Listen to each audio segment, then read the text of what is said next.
Hello guys, welcome back to my channel preparation diary. आज मेरी study ठीक हो गई, मतलब मेरे अकॉर्डिंग थोड़ा थोड़ा ठीक था, बट ठीक है। वैसे कह सकते हो थोड़ा ठीक हो गई। मैं बता देती हूँ मैंने क्या क्या किया है। मैंने प्लांट किंगडम के PYQs किए हैं जो मेरे से ठीक हो गए थे। सिर्फ जिम्नोस्पर्म वाला टॉपिक ढंग से नहीं हुआ था मेरा, तो मुझे लगता है वो दोबारा पढ़ना पड़ेगा। उसके क्वेश्चन नहीं हुए मुझसे, मैं तुक्के से भी ठीक ठीक से क्वेश्चन लग रहे, तो दोबारा पढ़ना पड़ेगा वो एक टॉपिक। सिर्फ स्ट्रक्चर ऑर्गेनाइजेशन मैंने फ्रॉग वाला टॉपिक पढ़ा है, और जो मैंने कर लिया। प्लांट किंगडम की मुझे रिवीजन करनी थी, पर मैंने ऊपर से रिवीजन की PYQs करने के बाद। मैं क्वेश्चन करने के बाद एक बार चैप्टर पढ़ने का सोचती हूँ, ताकि जो मैंने क्वेश्चन गलत किए हैं वो मुझे रिकॉल हो जाए। जब मैं NCERT पढ़ती हूँ, हाँ मैंने ये चीज़ गलत की थी। और टिश्यू कल्चर और प्लांट ब्रीडिंग मैंने कर लिया, जो मेरा बायोटेक का कल का पेंडिंग था। और बायोमोलिक्यूल्स उसका लेक्चर 3 किया मैंने। बायोडाइवर्सिटी मैंने पहले नोट से पढ़ी, फिर NCERT से पढ़ी। और बायोडाइवर्सिटी वगैरह मैंने थोड़ा वो, मतलब कंटेंट ज़्यादा है याद करने वाला, एज यू नो, तो फिर थोड़ा टाइम लग जाता है याद करने में। तो इसमें थोड़ा टाइम लग गया था मुझे, क्योंकि मैंने पहले नोट्स पढ़े तो उसमें भी 45-50 मिनट लग गए थे, और उसके बाद भी 45 मिनट NCERT पढ़ने में लग गए थे। उसके बाद एनिमल किंगडम जो मैंने सुबह सुबह ही कर लिया था। मैं आज थोड़ा जल्दी उठ गई थी, तो फिर ये कर लिया। और ये मुझे फिर याद हो गया यार, सुबह सुबह करते तो याद हो जाता है और रिकॉल भी आ जाती है चीज़ें। तो मैं ये कोशिश करूँ, मैं ये बायोमोलिक्यूल्स एनिमल किंगडम वगैरह टॉपिक थोड़ी जल्दी करूँ।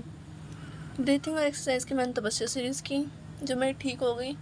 इसमें मैं एक ही टॉपिक में अटक रही हूँ ज़्यादा, तो जो वो कर्व वाला है, shift to right shift to left वाला जो है ना, उसमें भाई एल्वियल साइड पे ऑक्सीजन ऑक्सी हीमोग्लोबिन बनेगा तो क्या होगा टाइप, मतलब उसमें थोड़ा ये भी ऑक्सीजन कम है ज़्यादा है। इसमें क्वेश्चन बन भी जाते हैं, कई बार नहीं भी बनते। 6-5-6 क्वेश्चन, उनमें से 1-2 क्वेश्चन गलत हो ही जाते हैं मेरे सवाल।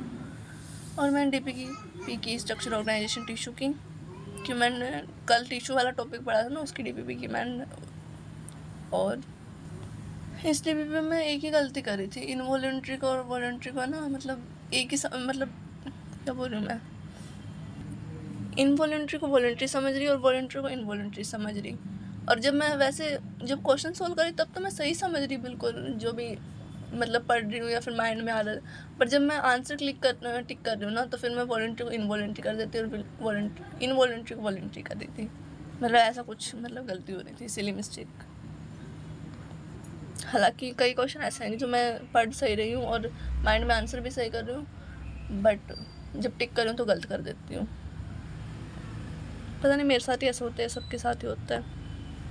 ऐसे ही मैंने ब्रीथिंग और एक्सचेंज वाले में किया था, जिसमें ऑक्सीजन कैसे सप्लाई होती है प्लाज्मा से, वो 3% का था। और मैंने सोचा भी 3%, और मैंने ये सोचा हाँ 3% प्लाज्मा से होती है, RBC 97% होती है। और मैंने क्लिक किया तो 97 कर दिया उसमें भी। तो फिर क्लिक नहीं, उसमें तो रिटर्न में किया था, क्योंकि तपस्या सीरीज थी ना वो, तो ऐसी गलती हो गई। आज मैं टाइमिंग बता रही थी मैंने कितना पढ़ा आज। 4 घंटे 43 मिनट पढ़ा, मतलब ऑल ओवर मैंने ठीक पढ़ लिया। इसमें थोड़ा मिनट का इधर उधर हो गया हुआ थोड़ा, क्योंकि है ना कभी कभार मैं इसमें टाइम ऑन करना भूल जाती हूँ या फिर इसमें करना भूल जाती हूँ, तो एक में ज़्यादा दिखाता है एक में कम दिखाता है। बाकी पता नहीं, मैं पढ़ती तो ऑलमोस्ट सारा दिन ही हूँ, ऐसा एक्स्ट्रा तो कुछ नहीं करती हूँ, पर फिर भी ना टाइम इतना ही मिल पाता है। पता नहीं मैं कहाँ टाइम वेस्ट कर रही हूँ, मुझे समझ नहीं आ रहा है। बस टाइमिंग इतना ही। अब फिर भी 4-4:30 4 घंटा, मैंने 3:30 में ही रुक जाता था टाइम। चलो ठीक है, मिलते हैं नेक्स्ट वीडियो में।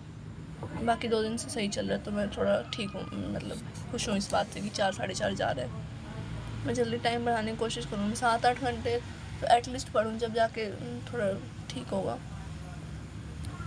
चलो मिलते हैं नेक्स्ट वीडियो में, तब तक के लिए ऑल द बेस्ट।